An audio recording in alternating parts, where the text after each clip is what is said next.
Nós saudamos a todos que estão conosco com a paz do Senhor. Estamos dando início a mais um programa Família, um Projeto de Deus. E vamos dar continuidade ao tema que estamos falando, que é sobre a mulher rixosa, ou a pessoa rixosa, que é um personagem que a palavra aborda, que existe em algumas famílias. A Bíblia fala de vários tipos de mulheres. Fala da mulher virtuosa, fala da mulher sábia que edifica a sua casa, fala da mulher que é coroa de honra para os seus pais, para o seu marido e para os seus filhos, mas fala também da mulher rixosa e que aplicamos também ao homem, porque também a palavra fala acerca do homem. E está aqui hoje conosco o pastor Fábio, Pai do Senhor Fábio. Pai do Senhor, pastor Marcelo, pastor Guilherme e a todos que estão acompanhando essa programação. Guilherme, a paz do Senhor. Paz do Senhor, aos pastores, aos nossos irmãos que estão assistindo pela TV, pelo YouTube. E nós sempre fazemos a referência de que você participe deste canal, se inscrevendo, compartilhando o conteúdo e também comentando o conteúdo do assunto de hoje. Nós iremos hoje ler dois textos, dois versículos que falam sobre este tema. O pastor Fábio e depois o pastor Guilherme. Um dos textos, Provérbios capítulo 21, versículo 19, ele diz assim: melhor é morar numa terra deserta do que com a mulher rixosa e iracunda. O outro texto base é Provérbios, no mesmo capítulo 21, o verso 9, que diz assim: melhor é morar num canto de telhado do que com a mulher rixosa numa casa ampla. Eu começaria falando do texto lido pelo pastor Guilherme, porque o que ele está mostrando?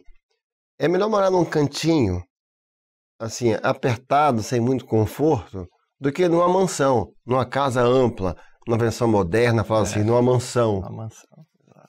Isso mostra que a questão material não é tudo. É verdade. Que a questão material não resolve todas as coisas da família. Você pode, às vezes, morar numa mansão, como diz o texto, numa casa ampla, espaçosa e confortável. Mas se não há paz nessa casa, se não há respeito, que é uma casa que virou um campo de batalha, cheio de trincheiras, a pessoa prefere, é o que a Bíblia está dizendo, morar no cantinho, com pouco conforto, no cantinho dele lá, do que com uma pessoa rixosa, porque a pessoa quer paz.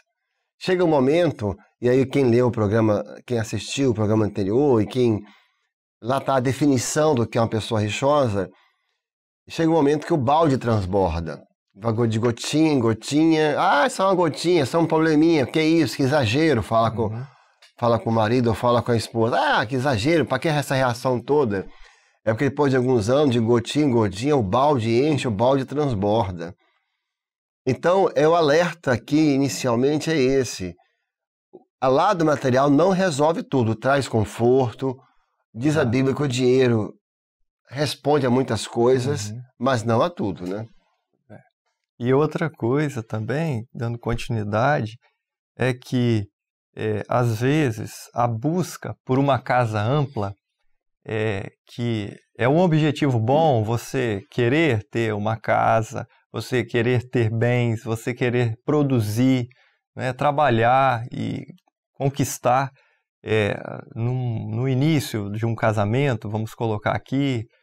Isso é bom, mas o mais importante é que dentro desta casa ampla haja a paz do Senhor e não os conflitos, não é? Porque senão é melhor viver num canto limitado. Eu estou bem limitado nesse canto aqui, mas eu não tenho paz, né? Eu tenho paz aqui, eu tenho alegria, eu tenho esperança. Então, o contexto material, ele reflete aqui que é bom e traz conforto, traz um benefício para a família, mas que o mais importante é que a paz reine naquele ambiente, a paz de Jesus. E veja que é preciso destacar a diferença entre ter uma casa e ter um lar.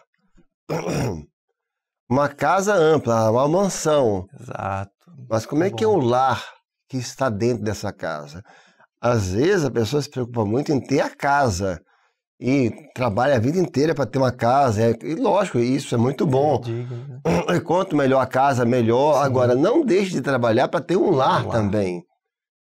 Porque tem pessoas que têm uma casa e não têm um lar. Não tem um lar. E o lar é mais difícil de conquistar. Porque vai de renúncia, né? As gotas têm que ser eliminadas, não é? São renúncias internas. Não é? É aquela frase, né, Guilherme? Uma casa você constrói com lajota, tijolo, madeira, ferramenta. Um lar se constrói com amor, com respeito, com renúncia, com perdão, com dedicação. Então, fica essa reflexão desse texto. Trabalhe a vida inteira para ter uma boa casa, mas trabalhe também para ter um bom lar na presença do Senhor. Quantas vezes nós nos vemos querendo vencer argumentos ou vencer assuntos do dia a dia, quando poderíamos estar querendo vencer no nosso lar, né? Vencer no amor, vencer no cuidado. Às vezes é uma coisa que a gente deixa passar, se engole aqui, vai ali, acha o momento certo de falar e não fica com rixas, não, porque eu tenho razão, mas não, para preservar o amor, preservar o relacionamento, e aí a dependência no Senhor, a oração. Eu até acho que eu tenho razão nisso aqui, mas vai aos pés do Senhor, Senhor, entra nessa causa, Amém. Entra neste lar. Amém. Senhor, cuida da minha mente, que eu saiba falar, que eu saiba agir. Não importa vencer essa batalha aqui agora, não. Importa que o meu lar esteja de pé, que o Senhor governe, que o Senhor dirija.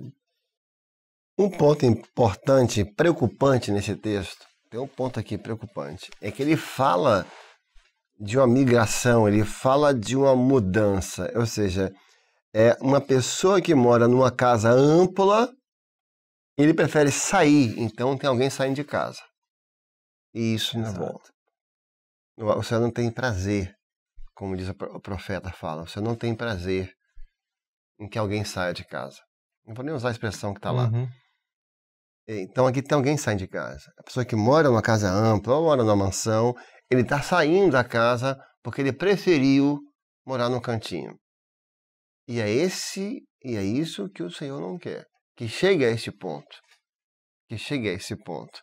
E por causa de quê? Por causa de goteiras, por causa de gotejar, de rixinhas. E, às vezes, de perceber que tem certas partes que é o Senhor que vai ter que mudar o outro. Não vai mudar na rixa. E, às vezes, você fica com tantas rixas e o motivo real da origem não está sendo tratado. Então, às vezes, é preciso conversar. Vamos conversar aqui. Qual é o problema real aqui? E pode haver que alguns casos, lógico que algum caso, como falamos no episódio anterior, pode ser questão genética, que é a herança dos pais, pode ser questão de criação, pode ser questão de temperamento, mas pode ter um problema maior por trás. E se tratar o problema maior, as rixas acabam. Então, mas isso tem que ser feito antes que que um saia para ir para o cantinho, em busca de paz. Então, é preciso, quando nós somos a pessoa rixosa, se colocar diante do Senhor, o Senhor quebra o vaso, faz um vaso novo. E a rixa, nós estávamos comentando aqui, né, pastor, ela traz o distanciamento. Então você vê um distanciamento aqui. Nos dois textos você vê distanciamento, que nós lemos. Ela produz essa questão, ninguém quer ficar perto, chega uma hora que todo mundo, o detalhe, né? Voltando o texto do programa anterior um pouquinho, quando tem uma goteira dentro do lar, se tiver um móvel, qual a primeira coisa? Você vai tirar ele. Se tiver uma mesa, você vai tirar, você vai afastar, e você vai colocar o balde ali. Então, há o distanciamento, isso não é bom, né? Às vezes o distanciamento está dentro do lar, dentro da mesma casa, mas um está num quarto, o outro está no outro, os filhos estão na sala, ninguém se comunica, todos estão distanciados, todos estão inseguros no que falar. Será que eu vou desagradar? O meu pai, a minha mãe, meu esposo, minha esposa, meu filho. Então, isso precisa mudar, mas tem situações que só o Senhor pode, porque Ele age no mistério. Amém. Ele age nos mistérios e nós às vezes achamos que conhecemos os mistérios do nosso lar e nós não conhecemos, porque é o Senhor que sonda o coração. Então é buscar mesmo ao Senhor, é renunciar, é amar, não é? É orar uns pelos outros e até por nós mesmos, que podemos ser nós o problema. E aí nós buscarmos, Senhor, quebra a nossa vida, transforma. E veja, né, como é que essa questão chega a um ponto que é o limite do homem, o limite da pessoa, que diz assim um segundo texto que foi lido. A pessoa prefere ir morar num deserto. Num deserto, o que é isso, né? Porque parece, Fábio, que aqui tem degraus. Parece que a coisa vai agravando. Que o primeiro fala assim, não.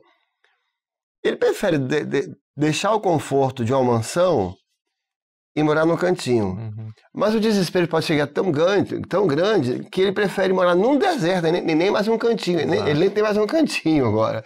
Ele foi para um deserto. Quer dizer, o que é isso, né? Que ponto é esse que chega a pessoa querer morar num deserto? Há muitas características ruins de um deserto, né? Isolamento, solidão. Então, olha que contraste forte, Exatamente. né? Se a gente for abrir mesmo aqui uma vida no deserto, assim, para clamar mesmo o Senhor, porque uma vida no deserto você não tem propósito, você não tem direção. No deserto você tem pouca noção de direção que você vai fazer. Imagina uma família sem propósito, uma pessoa sem propósito. Aí você vai lá em Josué e fala assim, eu e a minha casa serviremos ao Senhor. É um propósito, servir ao Senhor, ser temente ao Senhor. Muito bom. Mas numa casa com rixas, com iras, com contendas, você acaba perdendo os direcionamentos, os propósitos. E como já foi muito bem dito aqui, há muitos pais que estão sendo afastados, há muitas mães, há muitos filhos. E a gente pensa muito no relacionamento, né, homem, mulher, mas também há muitos filhos que estão se sentindo assim, longe de um lar, por excesso de alguma coisa. E aí no dia a dia familiar, muitas vezes é uma privacidade que não é respeitada. Todos têm direito a uma privacidade, mesmo sendo marido e mulher, todo mundo tem um direito a uma privacidade. E quando isso vem em excesso, aí começam a vir as rixas, e aí o filho prefere ir para o mundo, viver num deserto, isolado da sua casa, da sua família, do que estar naquele ambiente. Eu lembrei agora, pastor Marcelo, de uma reunião de casais, de um casal que ia casar, e o Senhor deu um dom espiritual, mostrando a casa, lembra disso? Era uma casa, e aí tinha os cômodos, mas havia um cômodo dentro da casa que representava uma porcentagem pequena, mas tinha uma porcentagem ali onde era o lugar do homem ali, ou do lugar da mulher, que era um lugar onde não podia ultrapassar. É isso mesmo. Aí tinha um limite. Então, tudo que é em excesso e que geram as gotas no dia a dia, uma hora explode, uma hora transborda. E uma vida sem propósito, uma família sem propósito, ela se perde no deserto. Há tantas coisas, né? O isolamento, a solidão, os perigos de um deserto, são tantas características. E a pergunta que se faz é o seguinte, nesse texto: quem aqui está saindo ganhando? Porque o que saiu da casa vai morar no deserto, lugar de solidão. Sim. No deserto não se planta nada, não se colhe nada. O que você vai colher saindo de casa? Não vai colher nada. Quem ficou não ganhou, porque perdeu também. Exatamente. Aqui ninguém está ganhando. Não está ganhando quem está indo morar no deserto e não está ganhando quem está ficando. Uhum. Aqui não há vitórias. Por isso que o melhor caminho não é esse. É conversar, se colocar diante do Senhor, buscar o Senhor, para que o Senhor possa mudar aquilo que às vezes nós não estamos conseguindo mudar. Sim. E o deserto, qual é a expectativa de quem vai para um deserto? Não tem expectativa. É um ambiente inóspito, de extremos, né? Porque é quente demais, frio demais, não há proteção, você fica vulnerável. Então, neste ambiente de vulnerabilidade, você está sujeito ao quê? A morrer, à morte. Então, a pessoa fazer essa escolha de ir para o deserto não é a escolha correta, não é. Nós temos que, às vezes, passar os nossos desertos, mas não quer dizer que a gente vai fugir deles, não. Nós não podemos fugir, não. Ah, eu vou fugir. Não tem como fugir. Não tem como fugir. Nós temos que passar os desertos aos pés do Senhor. Senhor, eu estou passando um deserto aqui, mas o Senhor sabe e é aos pés do Senhor que o Senhor vai me dar a vitória. O Senhor é Deus de monte, é Deus de vale, o Senhor é o Deus Todo-Poderoso. E aí aquela outra parte, se a rixa traz distância, o amor aproxima. E o amor que nós temos para com os nossos familiares, este amor, ele está em Jesus. Então você vai na fonte, Senhor, eu vou em Ti. Eu amo eles, e por amar eles, eu estou aqui. Muito bom. Senhor, quebra a minha vida, renunciando à minha vontade. Senhor, é difícil renunciar, é muito. Não é fácil, não. Não é fácil renunciar, mas quando você renuncia pelo seu lar, agora não pela casa, mas pelo lar, haverá vida, prosperidade. E aqueles que usam o argumento, meu pai era assim. Uhum. Passou a vida inteira, a infância inteira, vendo a mãe sendo rixosa. E agora ela também é uma pessoa rixosa. Aí vem a palavra e diz assim, deixando a vã maneira de viver que herdamos dos nossos pais. Então o Senhor é aquele que pode gerar uma transformação para que não aconteça o que está descrito aqui. Para que o Senhor possa dar esse grande livramento. Eu acho que fica claro com essa palavra, né, com essas palavras, que o texto não é um apontamento, não é um julgamento a pessoas, a nós, a característica, né, de rixoso, iracundo, mas um alerta, uma advertência para os perigos de relacionamentos com essas características. Não um julgamento, mas um alerta para a transformação. Um alerta para a mudança, um alerta para que as famílias agora passem a orar juntas, passem a buscar o Senhor e não ir ao deserto. Não ir ao deserto. Sim, o mesmo Deus que inspirou esse provérbio, ou esses provérbios, é o Deus que prometeu lá em Ezequiel, no capítulo 36, transformar corações de pedras em corações de carne. Glória a Deus. Sim, vai aos pés do Senhor. Estamos identificando dentro do nosso lar um cenário semelhante. Deus pode transformar, pode começar hoje com essa palavra, com essa programação, agir dentro das famílias. Amém. Eu acho que chegamos ao final.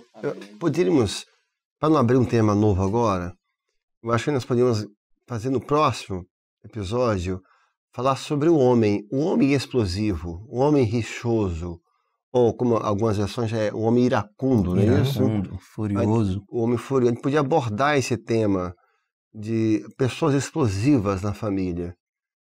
Muito Amém, bom. então? Amém. Então, Fábio, Guilherme, a paz do Senhor. Paz do Senhor a todos.